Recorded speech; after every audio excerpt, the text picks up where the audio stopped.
Hello, and welcome back to another episode of Life After Recruitment. I'm Levi. I started this series to talk a little bit about what are the opportunities outside of the industry. Specifically, there was a lot of clients that were coming to me and they were asking, what else can I do?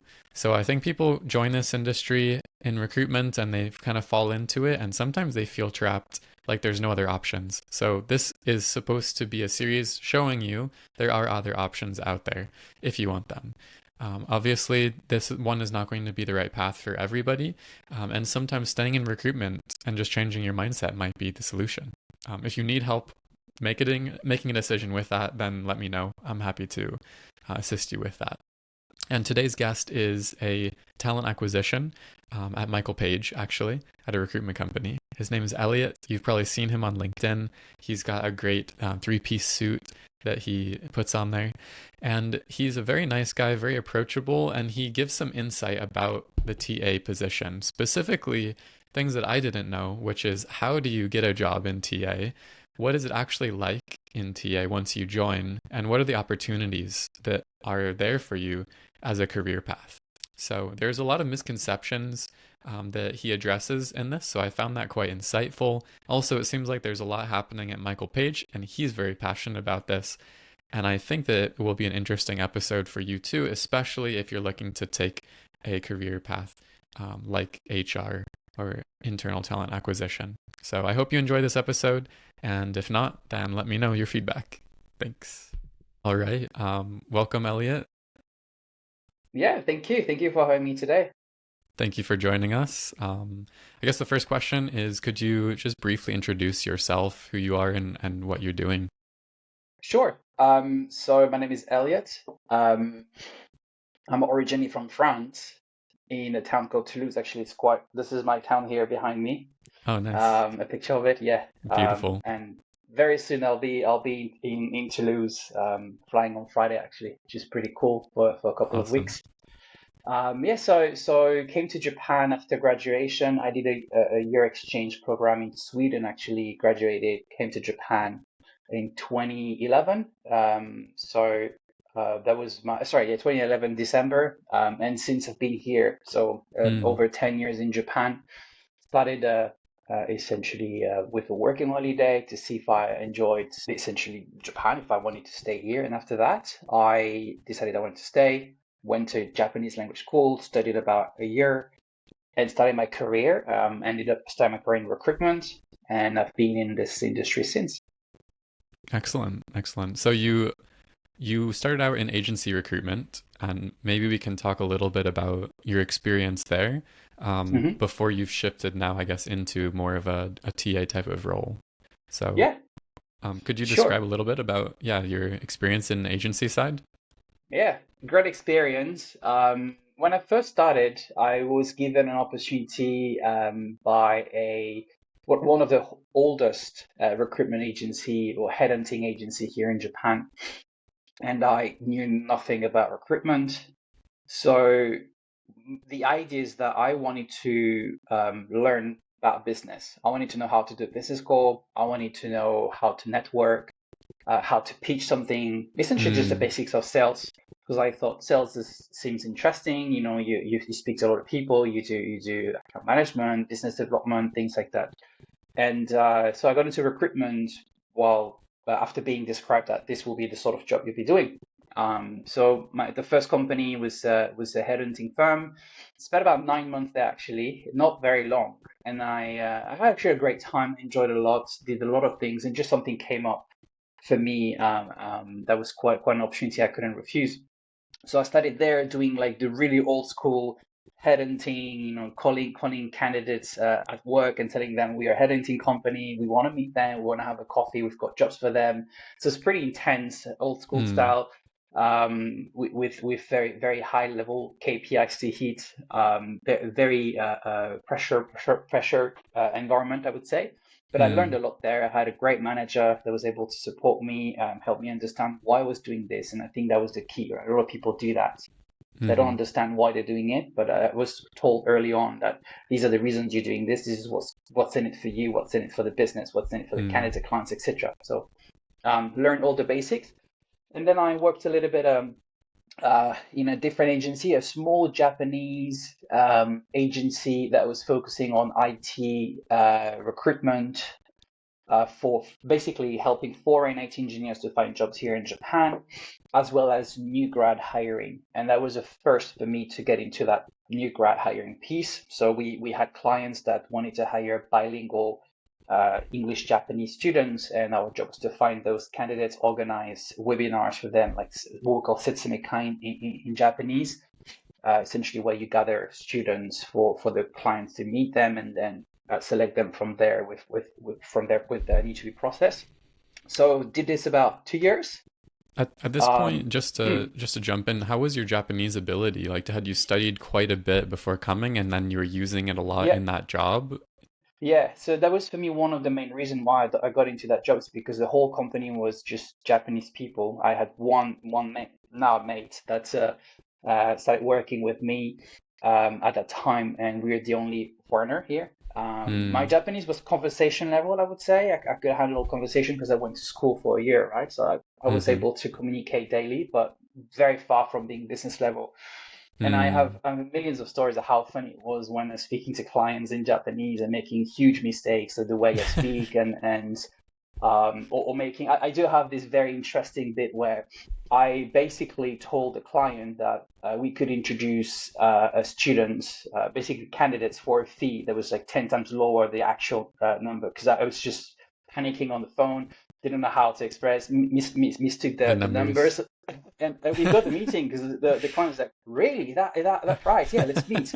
And then when we actually met, my mate, who was way better in Japanese, had to explain, sorry, very sorry, that wasn't the right price, but this is the fee, the price that we offering our service for.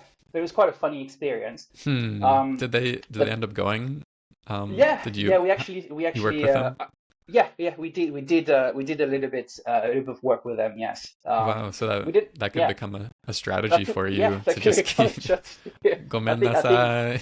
yeah, exactly. I think the client was just very nice with us, and it was Hmm. understandable. But yeah, that's one example. But at the beginning, it was very difficult. My Japanese was not on point. But the company believed Hmm. in me, and they knew I could improve. I had the basics. So every day when sending emails to clients, I had it like basically reviewed by the staff in the company, and this helped me to improve bit by bit. And after 6 months, 7 months, a year, I was pretty fluent with the business calls and business meetings, and I could handle a lot of the meetings we had to do. So it was a journey, a learning journey for me. It took about a year, I would say, Hmm. but that helped me a lot to get the level I am today in business Japanese, being able to do interviews, meet clients, etc., etc. Wow. I mean, I Yeah, think a lot of people come into it and they probably wouldn't have put themselves into that position that you yeah, did, and you made a lot of mistakes, it sounds like, and yeah. some of them actually you stumbled onto something good, and I'm sure others were just embarrassing, and but kudos to you for putting yourself out there with Yeah, that. So thank you. And that's yeah, awesome. it was a great journey for me. Learned a lot there. And that this is also a first exposure to new grad hiring, which was a Hmm. lot of fun. The system in Japan for new grad is very unique in the world, and there's a lot of like rules and schedule to follow. So very interesting to work with this kind of recruitment, with this kind of like recruitment practice. And Hmm. that led me to get an opportunity to actually recruit for recruiters and agencies. So this is where, from being an agent, I got an opportunity to get into talent acquisition. Um, Hmm. so the the, um, the first thinking process was, well, I like recruitment, I like agency side, I like working against numbers and targets, KPIs. That had no problem with that. Very happy about it. I just thought, with the exposure I had in terms of new graduates, hiring, seeing like the whole process of not just being introducing a candidate, but actually following up with the onboarding, because we were as a service, we're also helping with that part a little bit. Also being able to catch up with the students that we were introducing afterwards they get the job and all. So there was a process where I thought I want to learn more about the other side too. I want to understand, well, yeah, you hire someone. What's next? what can a TA or someone do to help someone to be successful? So with that thinking process, I got interested in learning more about the talent acquisition piece, and that's how I got an opportunity. Very funny a story as well. Just got a call from a recruiter from an agency and says, "Hey, a French guy said, hey, you're French, I'm French. Let's grab coffee." We Hmm. started to talk and say, "Look, I've got jobs for you if you want. It's in-house positions," and he introduced me to a few of his clients. Got through a few interviews for his clients for a TA role, and at the same time, that agency was looking for a TA. And then they basically said, "Well, if you're looking for TA, we also hiring for a TA. Why don't you try it with us?" And I ended up actually taking that offer, and started my career as a TA in recruitment agency. And Hmm. since I've pretty much been doing that. Hmm. Excellent. Thank you for sharing how you have kind of gone full circle from recruitment and then TA inside Hmm. of a recruitment agency. I think something that I get asked a lot from my clients is people maybe that are thinking about transitioning into a TA role from recruitment, like as an agent. I'm curious your experience having seen both sides of it. What do you think are the main kind of differences between the two? There are lots of differences. I mean, essentially, the job itself is the same, right? We recruit people, and Hmm.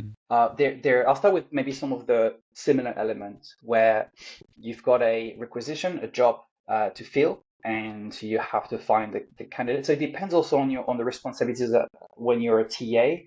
As a recruiter, your job is to find candidates to introduce your client. As a TA, most of the time you're in the sourcing bit, so you'll be sourcing, finding candidates, and then introduce to your stakeholders, the people you work with, and Hmm. you will be managing the process end to end from introduction to offer stage. Sometimes TA do not get involved. That's where one of the difference could be is the TAs do not get involved in closing candidates because the hiring managers do that. But as an agent, you often get involved in closing the candidate on the job that you introduce. So that is perhaps one first difference, but the basics are the same. Now, I think where the really the difference is um, you as an agent, you work for your clients, and it's more like rather short term. You can work on some project where you build the entire team for the company if it's a startup, things like that, but that's not. It's once in a blue moon, right? It's not every day. Hmm. Most of the time you're going to be just working for your clients, introduce people. When it comes to TA, it's more like long term, right? You're involved in the growth of the company itself for long term, and you have to plan out with the budget you've got for the year and the following year, and with the growth plans you've got to plan, okay, how many people do we need to hire, and what next year's going to be like. So there's a bit more of a long term strategy, I would say, that you need to look into. As an agent, you don't necessarily have that part. I see. So it's really about kind of having the internal stakeholders, so you have to plan things farther ahead. Um, and you Yeah, were mentioning before when we were speaking also that there's some difference, I guess, with how you're interacting with those stakeholders as well. Could you talk a little yeah, bit about that? yes. When you're an agency recruiter, I think the benefit is that you can choose who you want to work with. You can choose a client. If you don't want to work with a client, you actually can choose not to work with that client specifically. Hmm. When you're a TA, an internal recruiter, you don't have a choice. Once the second you enter the company, you have to work with a set of stakeholders. If you're extremely lucky, you get along with everyone, but that's a happy world. But often there's Mm. always some pushing back and some differences with stakeholders. So in the end, you will end up working with people you maybe don't necessarily want to work with, or don't feel like working with sometimes in certain periods, but you have to. And there's Hmm. no escaping that. You just got to work with them. So um, that brings maybe some frustrations in there, but also challenges and opportunities. It depends how you look at it, but that's Hmm. probably one of the biggest difference also. And the way you're going to manage stakeholders is going to be very different way of compared to how you manage clients, right? The Hmm. way you manage clients is very much into like how can I say, it's business to business, right? There's that kind of barrier here, but when it's internal, it goes a little bit beyond that. you've really got to build that you build a relationship with clients as an agent, of course, but internally, I think it's a bit more. The relationship really goes beyond, and there's the thing of getting along, Mm-hmm. liking working together, like as Mm. co-workers, right? It's not just business to business. So there's this aspect as well that if you miss out, if you don't do it well, could end up not being a pleasant journey as a TA. Mm. They're kind of like your family. Like you can't pick your family, Yeah, but when you're a exactly. recruiter, you can pick your friends, I guess. Okay, True. understood. And what's your favorite part about doing this role that you're in right now? As a TA, well, now I'm a TA manager, so my favorite part is to be able to be the go-to person for, like when it comes to hiring. People come to me, ask for advice. When they look at long-term strategy, next year strategy, I get to plan out the whole Mm. hiring strategy, pitch it, get a lot of pushback, work on it again, and being able to present a plan, right? And that's something you don't really get to do as an agency recruiter. So that's, I think, one of the part I really like the most, being very much involved in the strategy, the growth strategy of the business. T is so important, and the other bit also is, often when you get hired as a TA, your main responsibility is hiring.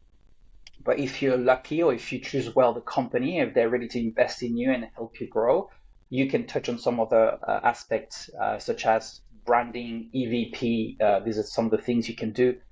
Getting involved in that as well for me is awesome, because I am the basically at the front door of the company. I'm selling the company every day to candidates people that want to work with us, and being able to build a strategy around this as well. How do we, externalize our branding strategy? How do we make sure that people understand what we do, who we are, and why they should be working with us? There's teams for that, marketing teams, but I think a TA has to be very much involved as well. So that's also a part I really enjoy as a TA. Mm. So basically, you get to see a lot wider breadth, I guess. It's not just about the actual sourcing of the candidates and going through the process, but also you get to be involved in the long-term projects and strategy, and you have that responsibility, I guess, as well with the branding too. Yes. And that's just, it may not be in every TA position, as you Mm. mentioned, but in your position that you've come to, you are able to do these things. It sounds it sounds very interesting, and you have a very strong personal brand as well. I think that's how we Thank you. originally got introduced, is Mm. seeing you on LinkedIn. I'm a little bit disappointed that I don't see you in the full Yeah, suit and I was everything. thinking about it, but it's just too hot in here. Yeah, And I do have it actually. I do have the green suit. I have the Peaky Blinders hat and all. That's my style. But today it's a bit more casual, so sorry for yeah. that. No worries. Yeah, I love to see that. Maybe we'll do another one Yeah, in for winter sure. time with the three piece. Excellent. And I guess there's kind of a preconceived notion I think that people have, that when people step away from agency side and into a TA role, that it's because there's less stress or less pressure in this side. Is that your experience with it, or? Yeah, that's a very good point. Um, I think it's the misconception of the idea of being a TA. There's not less stress, less frustrations. It's different stress, different frustrations. It's not easier. Um, you have different responsibilities. So the basics are here, hiring, as I mentioned earlier, but there may be some different responsibility. But in the end, you have to hire, and there's time to hire. KPIs there are, a pipeline to build for your stakeholders. If the hiring managers or stakeholders don't see, like 10 candidates that are in the pipeline interviewing with them, they're going to come to you and say, where are the candidates you've been hired to source people? It's exactly the same kind of stress. So Hmm. you get also KPIs to hit. The only thing we don't have is the revenue target.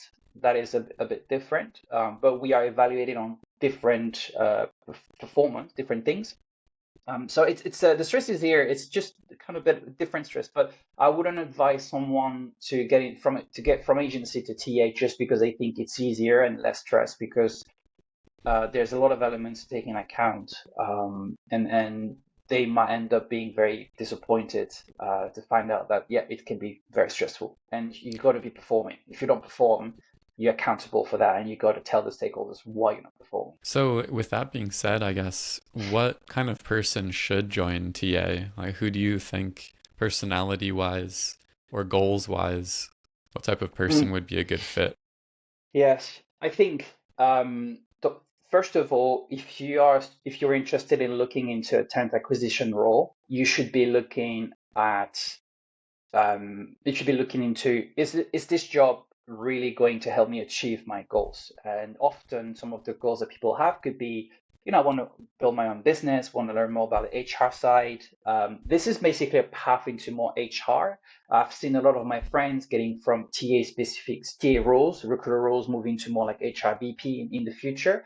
So if you're Mm, ready to invest your time in learning about HR, to employee relations, part, or just like labor law in general, the firing hiring piece, this is what HRVP do. So this is what they do. So I think that's maybe one reason why you can have a first step into TA to lead to that. um, but you got to choose the right company, first of all, and the right role. The Always remember that a lot of the company, the reason why they hire TAs is because they don't want to pay fees to agencies, and they want mm, someone that can do the internal sourcing for them. But they often may be a strong word, but they could think no more than that. They want someone just to be doing sourcing. Um, so if you end up being in that role, there's no career progression. You'll just find out, okay, I'm just doing TA sourcing exactly the same job as an agent.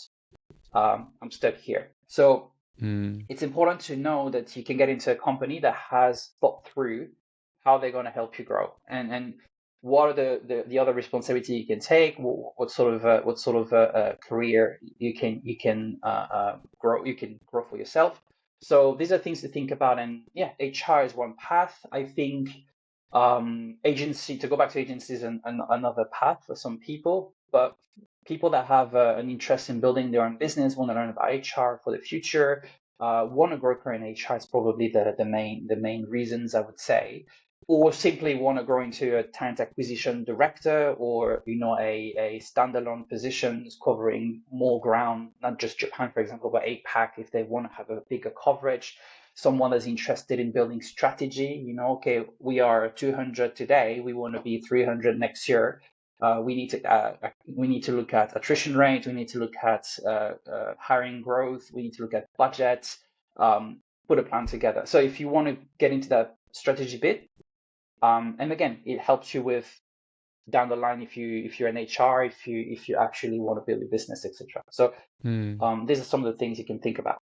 Okay. And if someone, I guess, is resonating with all of that and they really want to be in HR and they want to maybe be on the strategy side or just step up into that kind of role, to start out, how would you recommend that someone get into TA in the first place? What's the best transition Mm. strategy, I guess, as an agent? Yeah, I would say the best way is perhaps to leverage the relationship you have with your clients. Um, Mm, why? Because so many recruiters and agencies that want to be TA. I'm doing rec to rec essentially, because I have recruiters for my company. I speak to a lot of recruiters, and fair enough, that's great. There's My next step is TA, and sometimes after being 1 year in agency side, very junior people, I want to be TA. I don't know where this is coming from, but I want to be TA. I want to be TA. I want to go in house.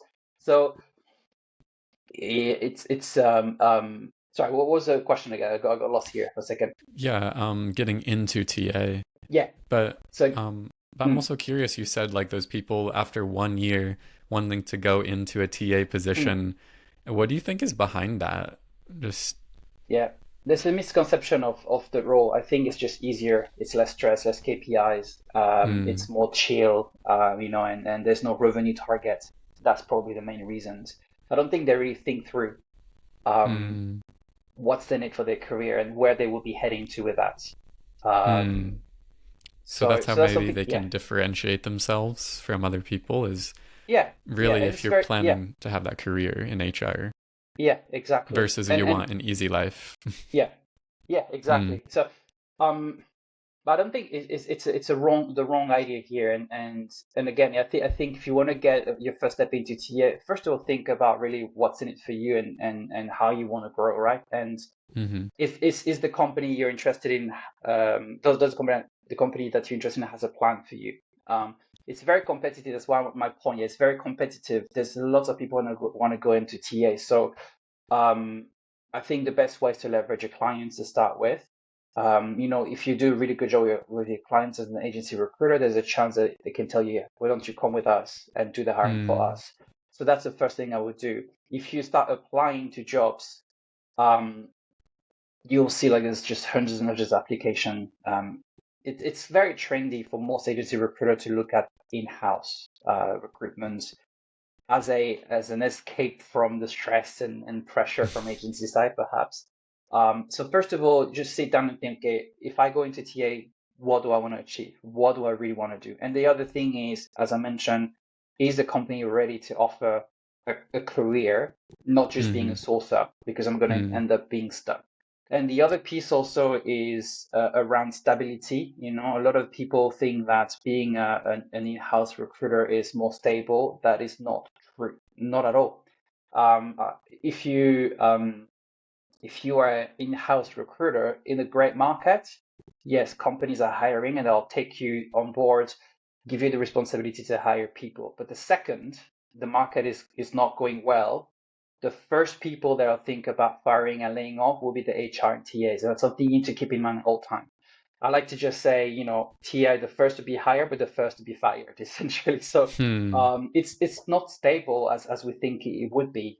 So if you compare with agency recruitment, in a good market, awesome. You make lots of placements, great revenue, and you're very happy. In a bad market, tougher, definitely tougher, difficult to make placements, but you've got options. You can maybe change industries, change functions. You can try to always do business development, get potential new clients. You can think outside the box, right? You're not just bound to that job and wait for the market to get better. You have more options. So you can actually navigate through a bad market in a better way as an agency recruiter than being a talent acquisition. So mm, hence the reason why when you look into a TA role, don't look at just this kind of sourcing positions, because the second the market is not good, you have nothing to do because it's hiring freeze and there's nothing is happening, and then you get layoff. So you think about a TA role that will involve you in other things. Like, has a company thought about you can get into branding, into building strategy, onboarding, pre-boarding, training? There's other things you can get into, but has a company thought about that really? And is that something you want to do? So then when there's no hiring, you can just switch to a different kind of responsibility and you don't get in this kind of risk zone to be laid off. mm. Interesting. Yeah, I think people imagine that TA is more for risk adverse people, but really it's a little bit more risky if you think about the market and the trends and how quickly the company potentially might let you go. Is there some way that you can kind of bulletproof or maybe create your own stability as a You just got to make yourself needed, right? And always think, okay, if I leave, am I replaceable? And if I leave, is a company, going to be suffering from that? Hmm. So in the way you approach your position, just make sure that they cannot allow themselves to not having you in the team, right? That you're very important. So that's the thinking process. So get involved as much as possible in different projects. Just go beyond your main job as much as possible. Build very strong relationship with the stakeholders is very important, because there's always a bit of politics as well, Mm-hmm. in any company. So that's good to have. To play with that as well. So these will be the main thing to do to Hmm. maybe increase the chances of not going through such a difficult time of in bad markets. I see. And then going, if it was a good market and let's say you're constantly getting that career progression Mm, is there. What salary wise, I mm. guess, does that look like? As much as you can, talk about that. Yeah. From what I've seen in the market, from agency recruitment to TA, first of all, it's you probably will get a higher base, a slightly higher base, but you don't have the commission, right? In TA, you Hmm. can sometimes, but it's more like a set amount per hire, but it's nothing like what you can find in agency recruitment here in Japan. Um, but generally speaking, you're thinking more about the base and then performance-based bonus at the end of the year, or maybe twice a year, like what most companies do in Japan.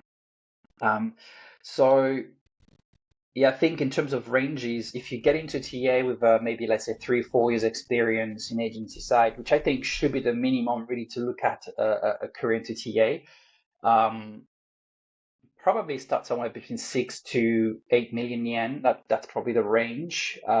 Whether you're just a TA specialist or a senior TA, depending on your level in agency side. And then from there, if you move on to more like a manager positions, well, depending if it's a standalone, if you have more coverage in APAC also, I think there's two paths. You do leadership or more like, the standalone path where you cover more. I think we can look at somewhere between 8 to 11, 12 mil. That's probably like if you become a leader, have a team, or if you want to stand alone, more coverage. Especially in tech, often salaries are a little bit higher. And then from there, I think the next step is director, APAC head, where you have actually different regions, different teams, and I think we can talk somewhere between 12 to 15, 16 mil a year, all in yen. And I think beyond that, probably it's getting more into the HR BP side and where you can get maybe 17, 18 if you're very, very senior. I'm talking like 20 years ahead, like you're really senior. Okay. Thank you for being so open about this. I know this is from your perspective, Mm, but it's a good mark, I think, for people to look and be mm. able to, yeah, benchmark where they want to be. Um, and it sounds like it's pretty lucrative if you're getting promoted Yeah, I as think well. so. It can be. The base salary stability is there. That is true. Hmm. And then bonuses also depends on company's performance, your own Yeah. performance and all. Um, from all of my friends, yeah, I think, or people that I know in the market that are managers or standalone, they're within those range of somewhere between 8 to 13. They're my Hmm. age, 35 years old, 30 years old. That's the kind of range. So yeah, it's pretty decent. And I think the more experience you get, depending on how you shift your career, then I think Hmm. you can increase Hmm. salary. Okay. Excellent. And then another question, last one about TA is what is the need for Japanese ability? Do you need to be a fluent Japanese speaker and reading and writing is necessary as well, or can you be someone who has no Japanese at all? Yes, I think uh, pretty much all agency recruiter in Japan will find out that every role they look at on LinkedIn advertise it's just Japanese fluency required. So yes, the short answer is yes. If you don't speak Japanese, it's going to be extremely difficult for you to get a job. Now, I do have a few connections, few people, few of my friends that got awesome jobs with not actually much of a Japanese language skill.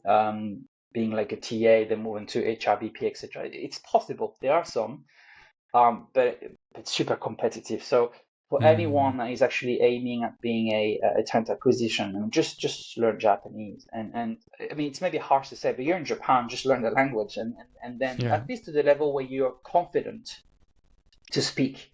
I've never been fluent like a native level, never, and I don't think I'll ever be. I think my level is N2 level, business level, but I have the confidence. I do not see any wall when I speak to someone. I'll always find a way to express myself, to say what I want to say, and I may lack some vocabulary, but I find a way to express myself. If you have that, Mm, I think it's enough to take interviews and to impress the interviewers with your language ability. And I think you'll be able to move into talent acquisition. It is a requirement, I believe, and even for the work itself, if you work in a company, even if it's a gaishi, like a foreign-owned company or Japanese companies, most of the people you're going to be working with are Japanese people because we're in Japan. So chances are they speak English, but a lot of the stakeholders may not speak English. So if you don't speak Japanese, your interaction with the stakeholders, the way you're going to build relationships, is just going to be horrible. It's very, very difficult, right? So that's something that you need to take in account. So for any junior Mm. recruiter after 1 year, say, I want to be TA, well, then first things first, learn Japanese, be confident about your Japanese, and then build up your track record. And in through 4 years, I'd say, minimum, I would say, you can maybe aim for TA. Wonderful. I mean, we're in Japan. You might as well learn the language. It's fun to be able to interact Yeah, with more people. And if you don't think it's fun, then maybe you should reconsider, your choices in being here at all. So yeah, absolutely. it's And not it, a, yeah, yeah, go ahead. no, it's even applicable to agency recruitment as well. It's always a Yeah. plus. It's true that Hmm. you can be awesome and be be a high performer in agency side with zero Japanese. I've seen and I know amazing recruiters that don't speak a word of English, a word of Japanese, sorry. But it's always a plus. It does help. Yeah. And it will be a vital skills if you want to get into TA. And especially if you want to progress into that sort of like talent acquisition HR piece in Mm. the future. If you don't speak Japanese, you'll be just very limited with your career. And does your billing matter as well? Like, do you look for people and say, oh, they were a good steady biller or a high biller? They'll be a good fit for our TA team. Yes, that's a good point. When I interviewed for talent acquisition roles as an agent, my billings were not like I've never been a top biller. They were decent, but not a top biller. And I've never been asked the question about how much revenue I generated. So that's my personal experience. I've never been asked. What I've been Okay. asked is how do I manage stakeholders? How do I hit some Mm. challenges, given by stakeholders? How I think the relationship building part and why? What is my drive, motivation to get into talent acquisition? And never really being asked about my revenue. I've been asked about the roles I've closed, like some of the roles I've been working on, and then I would be asked, okay, tell me about a challenge you've had with a candidate client, so like an offer that didn't go through, and so it's more about the thinking process and how you analyze situation, and if you fail, what would you do better next time? So these are more the type Hmm. of questions that I've been asked in my first interview, the first interviews I had to start when I Hmm. started my journey as a TA. So Mm. I don't know. I don't know if it's just personal experience. I don't know if this is something that is asked a lot, but I would say having a relatively good track record in one specific area, especially if you want to be a talent acquisition or recruiter in this specific area, I think it can help because they'll think, all right, this person has experience recruiting those functions. That's exactly what we recruit for. So therefore this person has network experience, know what we are talking about. That's probably a good track record. So we should be Hmm. considering. Excellent. Thank you. I think this really covers in depth about what the function is like, and I'm curious, like personally, about yourself, Yeah. Elliot. What are you into outside of work? What is your kind of hobbies and Yeah, yeah. I'm well into music, play music, play guitar. I do sing a bit for myself. I don't have any bands recently, but I love music. Snowboarding is also one thing I really love doing. I try to go as much as possible in winter. Japan is amazing for that, so we're very lucky. Um, and then I am a big fan of the Peaky Blinders. I just talked about it a bit earlier, but I have like two three-piece suits with the hat and all, and I like just to rock those those outfits sometimes in the office as well. And yeah, so that's maybe some of my hobbies at the moment. Do you ever play guitar with that outfit on? Like, is that how you do your No, I've never gigs? never done that. No, actually not. Okay. Uh, I haven't thought about that, but no. Usually when I play guitar, when I do gigs, I try to be more comfortable. It's a lot, right? I mean, it's not. It's Yeah. nice, but it's not so comfortable. So when you play gigs, you want to Mm, be quite comfortable. I see. I heard there's a movie coming out for the Peaky Yeah, Blinders as well. yeah. It's been. I mean, they talk about it for a while. I don't know if this is ever gonna happen, but it seems like yes, this is happening, and it will conclude like the all Mm. the seasons, the series. Yeah. very Hmm. excited about this. Nice. And I guess lastly, thank you so much for coming onto Mm, the podcast. Maybe if you want to talk briefly about what Michael Page's hiring is looking at these days and what kind of people maybe they would be a good fit to join yeah. as a recruiter, not as a TA maybe, but Mm, as a yeah. consultant. So yeah, absolutely. Just very briefly, I mean, we're in a very exciting phase at Michael Page Japan. We've been selected as a regional investment by the group, so it means that we are exponentially growing. We've got plans for the next 6 years. Um, so here's a very it's a place where lots of opportunities will open internally. And working as a recruitment consultant, whichever level it is, um, you'll be in a very good dynamic. And this is why it's great to consider, a place where currently in the market, a lot of agencies are a little bit conservative, don't really want to invest too much, hire too much. We are the opposite. We are going big. So that's one of the one of the reasons why it's good to consider Michael Page at the moment. But in terms of like profiles, we are looking for recruiters, experienced recruiters. Um, for the areas they cover, it doesn't really matter to us. We can get to them to fit in, because we cover pretty much a wide range of industries and functions. Um, but also the drive and motivation they have, what's their current plan, and how can we help them achieve their plan, whether they want to be like leaders, whether they want to be expert, we call them, which is more like a industry expert, principal consultant type.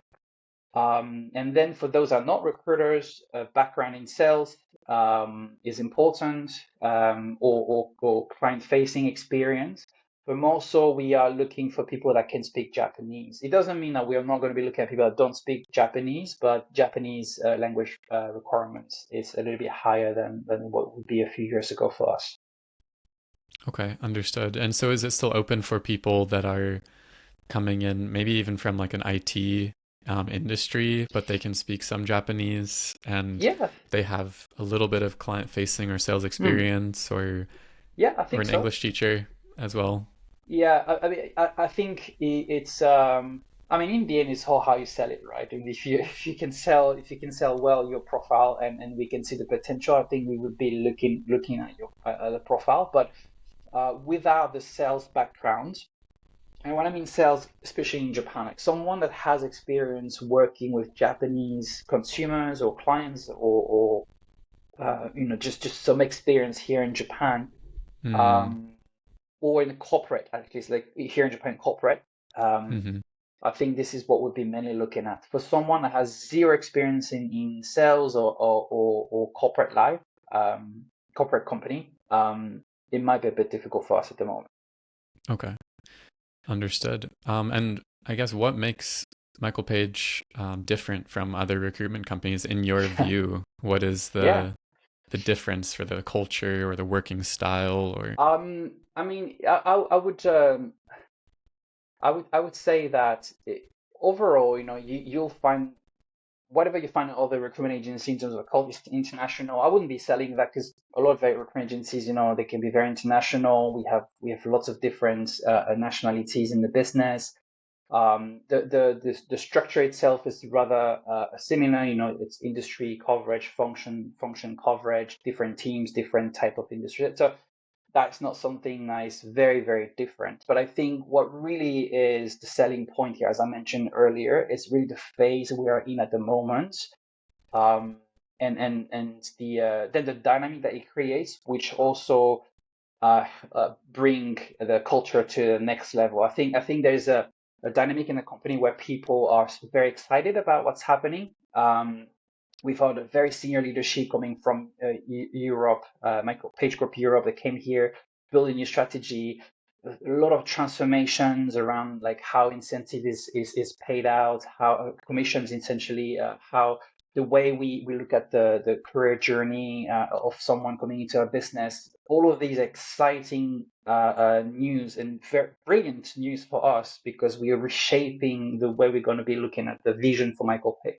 That is a selling point, I would say, for anyone who's interested to be in that sort of dynamic. So the culture here, it's international. It's all like most recruitment agencies, but I think the motivation, the drive, the sort of like how can I say, um, interest in how things will develop. I think that's what it's interesting when you get into the office. You can feel that sort of energy. The people are like, yeah, well, we're in it. We're in the rocket. We're launching now. Let's go for it. So that's a bit Hmm. of a change compared to other recruitment agency, perhaps.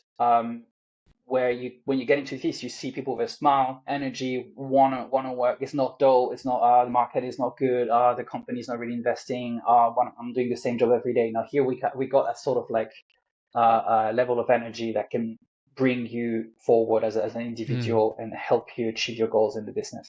And it sounds like maybe some room to also be promoted, I guess, because you'll Exactly. need Yes. managers for those teams that are coming in. Exactly. And So that's how it is, right? We do have that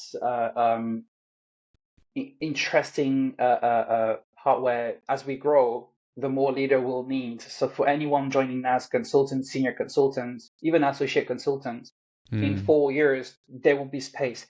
I can tell you, I know many companies where they are stuck very conservative because they're not hiring, and the people that are consultants and consult feel like, well, there's not even a position for me to be a manager because there's already a manager and I can't Hmm. step up. I have to wait for this person to step up or leave, and then I can be there. So we are not in that phase. We have space. We are growing. So So that's the now's the very interesting time. bit.